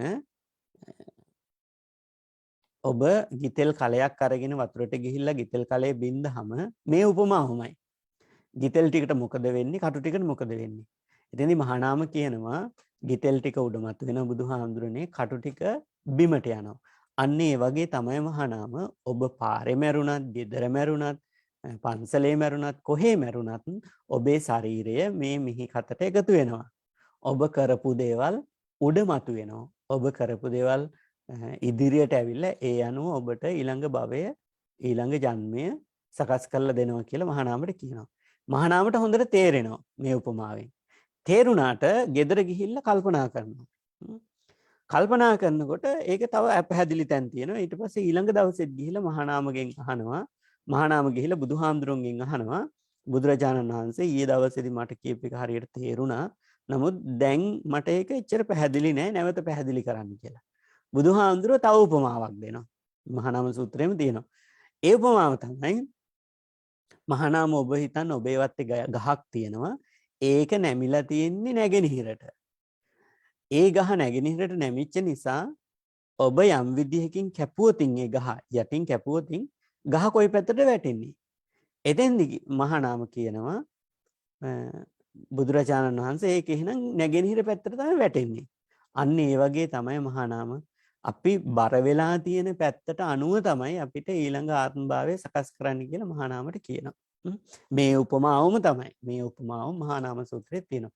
ඒ වගේ එකම උපමාව බුදුහාමුදුරුවෝ සමහර තැන්වල භාවිතා කරලා තියෙනවා අවස්ථා දෙක තුනකදී. ඊට පස්සේ මොකද මේ කවුද ගාමිනීට අසිබන්ධක පුත්ත ගාමිනී කියන්නේ. ඒවං වුත්තේ අසිබන්ධක පුත්තෝ ගාමිනී භගවන්තං ඒතදවච. අසිබන්ධක පුත්ත ගාමිනී බුදුරජාණන් වහන්සේට මේ විදිහට කිව්වා. අභික්ඛන්තම් බන්තේ. මෙන්න මේ පාඩය අපේ ත්‍රිපිටකය තුළ හැමතැනම තියෙනවා. හුඟක් තැන්වල තියෙනවා. දැන් ආලවක සූත්‍රයේ තියෙනවා, කසිභාරද්වාජ සූත්‍රයේ තියෙනවා. අපි මේ අවස්ථාවේ සාකච්ඡා කරමු. හුඟක් සූත්‍රවල අපිට දකින්නට ලැබෙනවා මේක අර ක්‍රමයක්. ඒ කියන්නේ යමක් තේරුණාට පස්සේ ඒ තේරිච්ච ආකාරය පැහැදිලි කරලා දෙන පැහැදිලි කරන ක්‍රමයක්. ඒක නිසානේ මේ පේ කියලා තියෙන්නේ. ඒ කියන්නේ මේ සූත්‍රයේ මේ පෙර කිව් ආකාරයට තමයි අනිත් ටික ඔක්කොම තියෙන්නේ. යම් තැනක පේ කියලා තියෙනවා නම් පෙර කිව් ආකාරයට. ඒ කියන්නේ මේ සූත්‍රේ නැහැ ඒ කොටස. නමුත් අපි අර සූත්‍රය අධ්‍යයනය කරන අය දන්නවා අභික්ඛන්තම් බන්තේ කියලා පටන් ගත්තාම පේ කියලා තිබුණාම අවසාන වෙන්නේ අජ්ජතග්ගේ පානුපේතං සරණං ගතන්ති කියලා නම් අර මැද කොටස අපි දැනගෙන තියාගන්නට ඕනේ. ඊට පස්සේ මම මැද කොටස කියන්නම් අභික්ඛන්තම් බන්තේ කියන්නේ බොහොම වටිනවා ස්වාමීනි බොහොම වටිනවා. අභික්ඛන්තම් බන්තේ භෝගෝතම සෙය්‍යතාපි උතුම් ස්වාමීනි. නික්කුජ්ජිතං වා උක්කුජ්ජය කියලා කියන්නේ වහලා තිබිච්ච දෙයක් ඇරියට පස්සේ අපිට බලා ගන්න පුළුවන්. අන්න ඒ වගේ නෑ ඔබ දේශනා කරපු මේ උපමාව ඔබ දේශනා කරපු මේ කාරණාව හරියට නික්කුජ්ජිතං වා උක්කුජ්ජය වහලා තිබිච්ච දෙයක් නිරාවරණය කරා වගේ උක්කුජ්ජය. පටිච්චන්නං වා විවරෙය්‍ය කියලා කියන්නේ ඔත්තලා තියලා දෙයක්. ඔත්තලා තියලා දීපු දෙයක් විවෘත කරා වගේ. වහලා තියපු දෙයක් අරපු වගේ, ඔත්තලා තියපු දෙයක් විවෘත කළා වගේ. මුල්ලස්සවා මග්ගං ආචික්කේය. මුල්ලස්සවා කියලා කියන්නේ මග වැරදිච්ච කෙනෙක්. මං මුලා වෙච්ච කෙනෙකුට මාර්ගය, නියම මාර්ගය කියලා දුන්නා වගේ. මුල්ලස්සවා මග්ගං ආචික්කේය. අන්ධකාරේවා තේලපජ්ජෝතන්දාරේය. අන්ධකාරේවා තේලපජ්ජෝතන්දාරේ කියන්නේ අඳුරේ හිටපු කෙනෙකුට තෙල් පහනක් පත්තු කරා වගේ. ඒ කියන්නේ අඳුරේ ඉන්න කෙනෙකුට නිකන් ලයිට් එක පත්තු කරා වගේ. තේලපජ්ජෝතන්දාරේ. චක්කුමන්තෝ රූපානි දකින්ති. ඇස් ඇති අය රූප බලත්වා කියලා අඳුරේ ඉන්න කෙනෙකුට තෙල් පහනක් දැල්ලුවා වගේ. ඒව මේ තම්බෝතා ගෝතමේන. මෙන්න මේ ආකාරයට ගෞතමයන්න් වහන්සේට අනේක පරියායේන මේ විදිහට භාග්‍යවත් බුදුරජාණන් වහන්සේ නොයෙක් ආකාරයෙන් ධම්මෝ පකාසිතෝ ධර්මයේ අපිට ප්‍රකාශ කරන්නට යෙදුණා. ඒසාහම් භගවන්තං ගෝතමං සරණං ගච්ඡාමි. අනේ නිසා මම ඔබ වහන්සේගේ සරණ යනවා. බුදුරජාණන් වහන්සේගේ ධම්මංච බික්ඛු සංඝංච. ඔබ වහන්සේගේ විතරක් නෙවෙයි ධර්ම රත්නයේ සරණත් යනවා. භික්ෂු මහා සංඝ රත්නයේ සරණත් යනවා. ඊට පස්සේ තමයි අන්න එතෙන්ට ඇවිල්ලා තමයි ඔය අජ්ජතග්ගේ පාණුපේතං කියන්නේ. අන්න ඒ දක්වා ඇවිල්ලා සරණ යනවා කියලා අජ්ජතග්ගේ අදපටන් පාණුපේතං සරණං ගතන්ති. පාණුපේතං කියලා කියන්නේ දිවි ඇතිතේ ජීවිතාන්තයේ දක්වාම අද ඉඳලා ජීවිතාන්තයේ දක්වාම මම බුද්ධ ශ්‍රාවකෙක් බවට පත් වෙනවා කියලා පොරොන්දුවක් දෙනවා. ගාමිණී ඒ විදිහට පොරොන්දුවක් දුන්නා. එතකොට බලන්න මේ සූත්‍රයේ මහා ලොකු කාරණා ටිකක් නෙවෙයි තියෙන්නේ. එකම දේ තියෙන්නේ අර දස අකුසලයන් කරෝතින් එයා යන තැන අපි කාටවත් ඒක වළක්වන්න බෑ. අපිට පින් අනුමෝදන් කරත් මොනවා කරත් එයා යන තැන වළක්වන්න බෑ. අර ගල් ගෙඩියකට ආයාචනා කරනවා වගේ එතනම ෆික්ස් වෙලා තියෙනවා. ඒක නිසා අර ගාමිණී ඇහුවානේ මෙන්න මෙහෙම බ්‍රහ්මණයෝ ටිකක් ඉන්නවා. මේ අය මරණයටපත් වෙච්ච ඕනම කෙනෙක් ස්වර්ගයට යවනවා. ඒ ඇත්ත එක්ක සම්බන්ධතාව පවත්වනවා. ඉතින් අරගොල්ල විවේචනය කරන්නේ නැතුව බුදුරජාණන් වහන්සේ ඒ විදිහට කරන්න බෑ කියලා බුදුරජාණන් වහන්සේ දේශනා කරන්නට යෙදුණා. එතකොට මෙතෙන්දී අපිට වැදගත් වෙන තවත් කාරණාවක් තමයි ওই සම්මාදිට්ඨිය කියන එක. දැන් දස අකුසල් වල තියෙනවනේ මිච්ඡාදිට්ඨිය කියලා. දැන් දස අකුසල් වල තියෙන ස්වභාවය තමයි දැන් දස අකුසල් කරාම සතර අපායට යනවා. සතර අපායට ගියාට පස්සේදී මිච්ඡාදිට්ඨිය නැතුව සම්මාදිට්ඨිය තිබුණොතින් අනිත් දැන් මම කියන්නේ අනිත්‍යව කරන්න කියලා. අනිත්‍යව තිබුණත් එයා සතර අපායේ මිදෙනවා. හැබැයි මිත්‍යා දෘෂ්ටිය තිබිච්ච පුද්ගලයෙක් හිටියොත් මේ සතර අපායට යද්දි මිත්‍යා දෘෂ්ටිකයෙක් නම් එයා අන්තරා කල්පයකට පස්සේ අපාය වුණත් අනිත්‍යයිනේ. හැමදේම අනිත්‍යයි. එතකොට අපාය වුණත් අපාය සත්‍ය වුණත් සදාතනිකව අපායේ ඉන්නේ. අපායෙන් මිදෙනවා. බණ පොතේ සඳහන් කරනවා මිත්‍යා දෘෂ්ටියේ තියෙන බරපතලකම මිත්‍යා දෘෂ්ටිය යම් කෙනෙකුට තිබුණොත් එයා ඒ අපායෙන් මිදලා නැවතත් ඒ වගේම අපායකට යන වෙනත් පෘථුවිය, ඒ කියන්නේ වෙනත් ලෝක මණ්ඩලයක. දැන් එහෙම ලෝක මණ්ඩල දැන් චූලනිකා ලෝක ධාතු වෙනත් ලෝක ධාතුවක ඒ වගේම අපායකට යනවා කියලා බුදුරජාණන් වහන්සේ දේශනා කරනවා. එතකොට මේ දස අකුසල් වලින් තියෙන බරපතලම අකුසලය තමයි මිච්ඡා දිට්ඨිය කියන එක.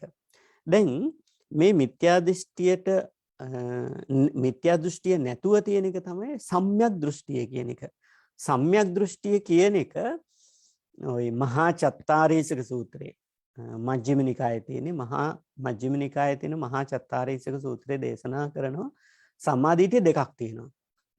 සම්මාදිට්ඨිය දෙකක් තියෙනවා. ඒකෙන් පළවෙනි සම්මාදිට්ඨිය තමයි කතමංච භික්කවේ සම්මාදිට්ඨි සම්මාදිට්ඨින් මහම් භික්කවේ ද්වයං වදාමි. සම්මාදිට්ඨිය දෙකක් තියෙනවා.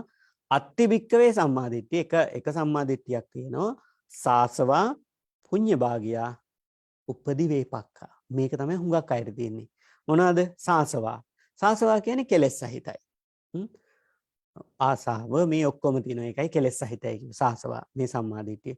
පුඤ්ඤ භාගියා කියලා කියන්නේ පිනට නැඹුරු වෙලා තියෙන්නේ. කෙලෙස් සහිතයි නමුත් ඒ පුද්ගලයා පිනට නැඹුරු වෙලා.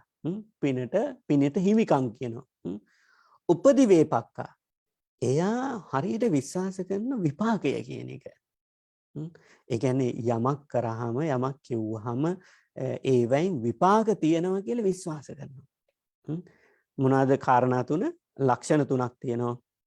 සාසවා ඒ සම්මාදිට්ඨිය තියෙන පුද්ගලයාට කෙලස් තියෙනවා.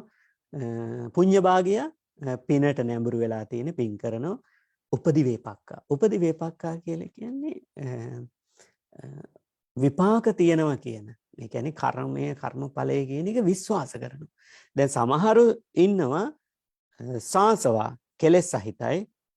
ඒ වගේම පුඤ්ඤ භාගය පින් කරන්නත් කැමති වෙන්න පුළුවන්. හැබැයි උපදි වේපක්කා කියන අංගේ නෑ. ඒ කියන්නේ කර්මයේ කර්මඵලයේ විශ්වාස කරන්නේ හොඳ දේවල් කරනවා. එහෙම අය මිත්‍යා දෘෂ්ටිකයි. එහෙම අය මිත්‍යා දෘෂ්ටිකයි.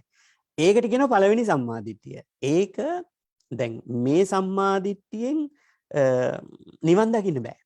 ඒ කියන්නේ මේක පළවෙනි සම්මාදිට්ඨිය සාසවා පුඤ්ඤ භාගය උපදි වේපක්කා. මේකෙන් හැබැයි දිව්‍ය ලෝකේ යන්න පුළුවන්. මේකෙන් මනුස්ස ලෝකෙ උපදින්න පුළුවන්. සුගතියට යන්න පුළුවන්. හැබැයි නිවන් දකින්න බෑ. නිවන් දකින්නත් බුදුහාමුදුරුවෝ මහා චත්තාරීසක සූත්‍රයේ සම්මාදිට්ඨියක් කිව්වා. අත්ති භික්කවේ සම්මාදිට්ඨි අරියා. ඒක උතුම් එක. උතුම් සම්මාදිට්ඨිය අනාසවා කෙලෙස් නෑ. මේක තියෙන රහතන් වහන්සේලාට අනාසවා. ලෝකුත්තරා කියලා කියන්නේ ලෝකෙන් එතර වෙලා තියෙන්නේ. අපි දන්න ඕනේ කාම, රූප, අරූප. මෙන්න මේ භව තුනෙන් එතර වෙච්ච සම්මාදිට්ඨිය. මග්ගංගා. අන්න ඒක තමයි මාර්ගංගයක් බවට පත් වෙන්නේ. ඒ කියන්නේ ආර්ය අෂ්ටාංගික මාර්ගය යනකොට තියෙනනේ පළවෙනිම සම්මාදිට්ඨිය. පළවෙනිම තියෙන සම්මාදිට්ඨිය දෙන අන්නේ මාර්ග අංගයක් බවට පත් වෙන්නේ මේ දෙවෙනි සම්මාදිට්ඨිය. එතකොට මහා චත්තාරීස සූත්‍රයට අනුව සම්මාදිට්ඨි කොටස් දෙකකට බෙදෙනවා. පළවෙනි සම්මාදිට්ඨියේ තියෙන ලක්ෂණය තමයි සාසවා පුඤ්ඤ භාගය උපදි වේපක්කා. සාසවා කියන්නේ කෙලෙස් සහිතයි. පිනට නැඹුරු වෙලා තියෙන්නේ. කර්මයේ කර්මඵලය විශ්වාස කරන සම්මාදිට්ඨිය. මේක තමයි හුඟක් අයට තියෙන්නේ. මේක තමයි මුලින්ම ඇති කරගන්න ඕන සම්මාදිට්ඨිය. හැබැයි කෙනෙක් කර්මයේ කර්මඵලය විශ්වාස කරන්නේ නැත්නම් වෙනත් දේවල් න විශ්වාස කරන්නේ එයා සම්මාදිට්ඨිය නෙවෙයි ඉන්නේ. එයා ඉන්නේ මිත්‍යා දෘෂ්ටියේ. එතකොට එයාට මෙන්න මේ අවිනිපාත නරකයට යන්නට මාර්ගය සකස් කෙරෙනවා. එයා ඒ වගේ කෙනෙක් කර්මයේ කර්මඵලයේ විශ්වාස නොකරන කෙනෙක් මේ පව් කරලා ඒ අපායේ ගියොත් මොකද වෙන්නේ? අපායට ගියාට පස්සේ තමන්ගේ තියෙන සිතුවිලි වෙනස් කරන්න බෑනේ. එයාට වෙන්නේ ඒ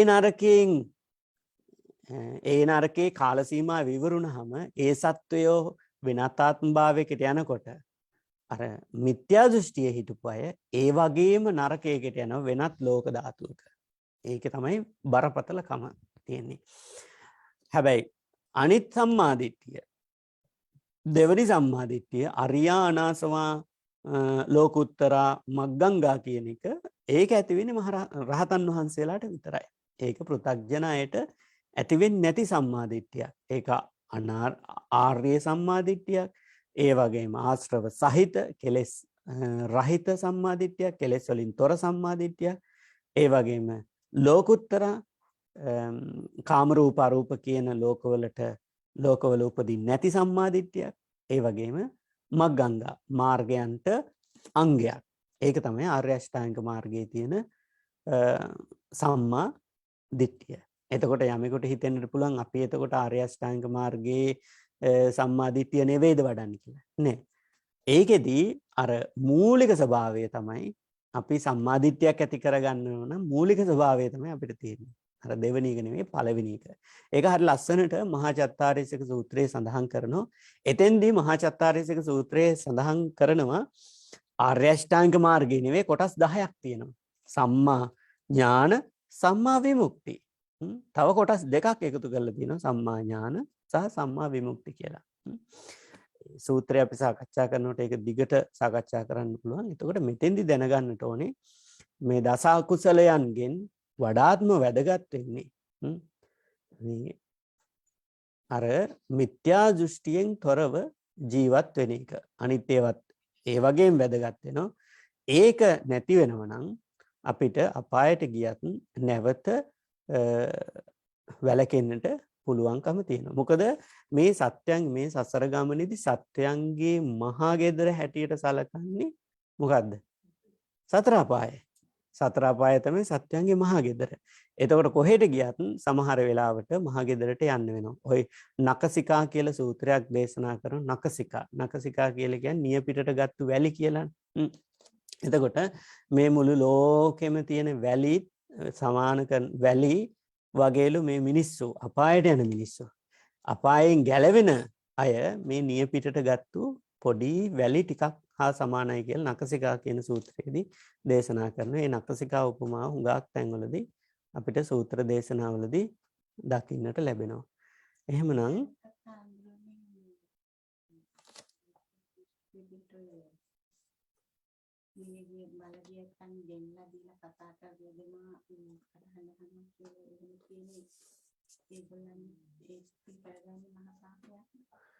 එහෙම කරන්න බෑ ඉතින්. එහෙම මිය ගිය අය ගෙන්නවන්න බෑ. මිය ගිය අය ඇත්තටම පෙරේතාත්ම භාවවල ඉන්න අය ජීවත් වෙලා ඉන්න අයට වැහෙනවා කියලා කියනවා. පෙරේතය ඇතුල් වෙනවා කියලා කියනවා. ඒ අර මනස දුර්වල වුණාට පස්සේ. එතකොට මිය ගිය අයමත් නෙවෙයි. මනස දුර්වල වෙන ඕනම කෙනෙකුගේ මනසට ඇතුල් වෙන්න පුළුවන් ඕනම කෙනෙකුට. මේ විශ්වය තුල අනන්ත අප්‍රමාණ බල වේගයන් තියෙනෝනේ අපි නොදකින හැට නොදකින. එතකොට අපේ දුර්වලතාවයක් දැක්ක හැම වෙලාවකම අපිට ඇතුල් වෙන්නට පුළුවන්. හැබැයි අපි දුර්වල නැතුව ඉන්නවා නම් මානසිකව ශක්තිමත් නම් කාටවත් අපිට ඇතුල් වෙන්නට බෑ. ඒක සාමාන්‍ය දෙයක් නේ. එතකොට එහෙම මිය ගියපු අය ගෙන්නන්න, මිය ගියත් එක්ක සම්බන්ධතා පවත්වන්න එහෙම අපිට හැකියාවක් නැහැ. සසර ගමනේදී නැවත නැවත මිය ගියපු අය අපිට හමු වෙන්නට පුළුවන්. සමාන උත්පත්තියක් ලැබුවාම අපිට හමු වෙන්නට පුළුවන්. සමහර විට අපේ ගෙවල් වල ජීවත් වෙන තිරසන් සත්තු අපේ ඥාතිවරු වෙන්න පුළුවන්. ඒකනේ බැඳීම් ඇති වෙන්නේ. සමහර තිරසන් සත්තුත් එක්ක ජීවත් වෙන්නේ. ඒ කියන්නේ කතා කරනවා ඥාතියෙක් වගේ තමන්ගේ හැම දෙයක්ම මේ තිරසන් සතාට කියන්නේ. සමහර විට ඒ තිරසන් සතා තමනුත් එක්කම සසරේදී හිටපු අය වෙන්නත් පුළුවන්. ඒකයි. දැන් තිරසන් සත්තු වෙලා උපදින්නේ සිල් රැකමු නැති අයනේ. සීලේ අඩුලුහුණුකම් තිබුණාම තමයි තිරසන් සත්තු වෙලා උපදින්නේ. ඒ කියන්නේ හැම අවස්ථාවකම නෙවෙයි. දැන් අපිට පේනෝනේ සමහර ගෙවල් වල ඉන්නවා සත්වයා සැප විඳිනවා ගෙදර ඉන්න අයට වඩා. එයාට ෆුල් ටයිම් කෙයාර කෙනෙක් ඉන්නවා. කොහේ හරි හොලිඩේ එකක් යනකොට එයාට වෙනම බුක් කරනවා. ඒ වගේ. එතකොට මේ විදිහේ සැප සම්පත් ටිකක් ලැබෙන්න ඒ සත්‍යයත් යම්කිසි හොඳ පිනක් කරලා තියෙනවා. ඒ කියන්නේ සසර ගමනේදී දීපු කෙනෙක්. හැබැයි සීලේ තීච්ච පොඩි පොඩි අඩුපාඩු නිසා තමයි ඒ තිරසන් තත්ත්වයටපත් වෙලා තියෙන්නේ. ඒ කියන්නේ සමහර විට ඒ සත්වයාගේ අවසාන ආත්ම භාවය වෙන්න පුළුවන් මේ ගත වෙන්නේ තිරසන් ආත්ම භාවය. ඒ කියන්නේ ඊළඟ ආත්ම භාවයේ මනුස්ස ආත්ම භාවයක් වෙන්නට පුළුවන්. ඉතින් එහෙම තැන් තියෙනවා. ඒ කියන්නේ කර්ම විශ්ය කියන එක අචින්තයයි. කර්ම විශ්ය අපිට කතා බහ කරලා ඉවර කරන්න බෑ. කර්ම විශ්යම් වික්කවේ අචින්තයයි යන් චින්තෙන්තෝ උම්මාදස්ස විගතස්ස භාගයස්. ඒ තැනට තේරුම් ගන්නවා මිසක් කර්ම විශ්ය ඕනවට වඩා අපි හිතන්නට යන්න හොඳ නැහැ. ඕනවට වඩා හිතලා නිම කරන්නට බෑ.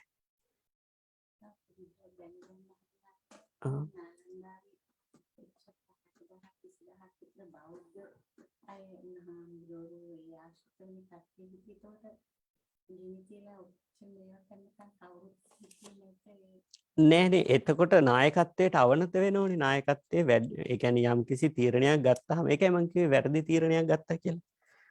වැරදි තීරණයක් ගත්තාම එතකොට දානේ වන්දන ගමන්නේ. භික්ෂුන් වහන්සේලා පේලියට වැඩ ඉන්නවා. එතකොට දානේ වන්දන ගමන් හැමෝම ඇවිල්ලා කිව්වා ඒ කියන්නේ දකින්න අය කිව්වා නාලන්දාවේ උසින්නේ තියෙන්නේ. දකින්න අය කිව්වා මෙහෙමයි මුස්ලිම් ආක්‍රමණිකයෝ ටිකක් එනවා කියලා. එතෙන්දී නායක හාන්ලා දේශනා කරලා තියෙනවා කිසි කෙනෙක් කලබල වෙන්න එපා මරණ සංඥාව වඩන්න. ඉතින් මරණ සංඥාව වඩාගෙන හිටියා. S2 පියාගෙන. හැමෝම ඇවිල්ලා ඔව් මෙහෙමයි ඒවට ගිනි ගත්තට පස්සේ ගිනි ගන්න ඕනේ දිගටම. කොහොමද?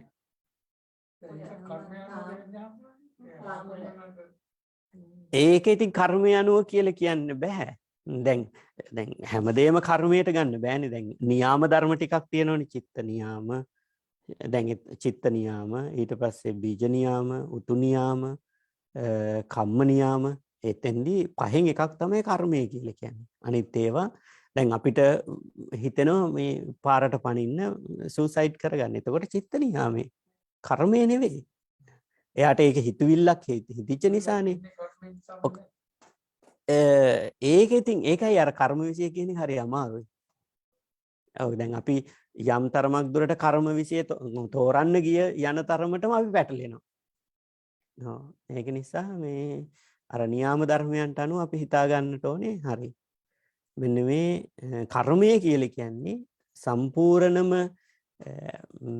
හැම ප්‍රශ්නයකටම තියෙන විසඳුම නෙවෙයි පහෙන් එකක් කියලා. එතකොට මිත්‍යා දෘෂ්ටිය කියන ආම්බුරුතු වලදී ඔව් ලෞකික මිත්‍යා දෘෂ්ටිය ලෝකෝත්තර දෘෂ්ටිය කියන ඔව් දෙක ඔව් එතෙන්දී අර ලෞකික මිත්‍යා දෘෂ්ටියේදීත් සාසවා පුඤ්ඤභාගියා උපදිවේපක්ඛා. ඒකෙදී අර උපදිවේපක්ඛා කියන එක තියෙන්නට ඕනේ. කර්මය කර්මඵලය කියන එක විශ්වාස කරන එක. ඒක විශ්වාසයේ නැත්තම් පුඤ්ඤ භාගය පිනට බර වෙලා හිටියත් වැඩක් නැහැ. අනිත් එක තමයි ලෝකෝත්තර සම්මාදිට්ඨිය. ඒකේ තමයි තියෙන්නේ මග්ගංගා. ලෝකුත්තරා මග්ගංගා. ලෝකෝත්තර මාර්ගාංගයන්ට යන්න පුළුවන් සම්මාදිට්ඨිය. එහෙනම් අපි දේශනාව නිමාවටපත් කරමු. ඔන්ලයින් ඉන්න අයට මොනවා හරි තියෙනවද?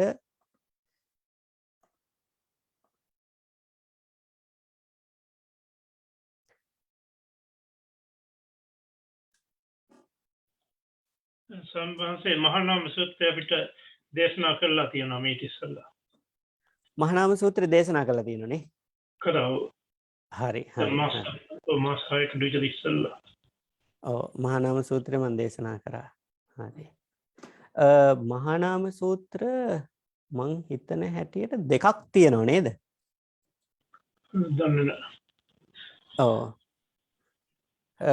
මං ඒක බලන්නම් හොයලා. දැන් ඇත්තටම දැන් 80 බන්ධක කියලා සූත්‍රයක තියෙනවා 80 සූත්‍රය කියලා තව එකක් තියෙනවා. ඔව් දැන් මේ සූත්‍රෙත් සූත්‍ර දෙකක් තියෙනවා 80 සූත්‍රය කියලා තියෙනවා 80 බන්ධක කියලා සූත්‍රයක්. මේක 80 බන්ධක සූත්‍රේනේ. ඔව් 80 කියන්නේ කඩුවට.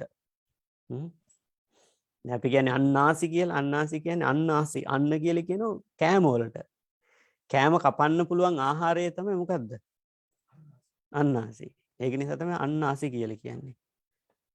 සීන්නු එක දැනගෙන ඉන්න අපි දැන් පාලි වචනයන්නේ අන්නාසි කියන්නේ.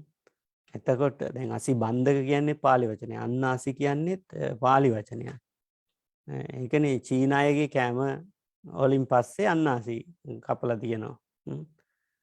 අන්නාසි ගැන තේරුම් අරන් තියෙනවා.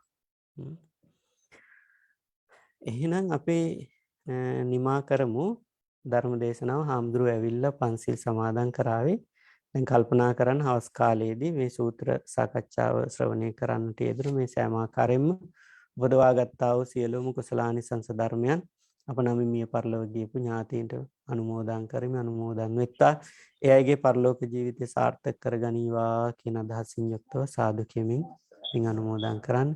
ඒ වගේම දෙවියන්ටත් පින් අනුමෝදන් කරමු. දෙවියනුත් මේ පින් අනුමෝදන් වෙලා දෙවියන්ගේ ආත්ම භාවයන් සුඛිත මුදිත භාවයට පත් කරගනීවා කියන අදහසින් යුක්තව සාදු කියන්න.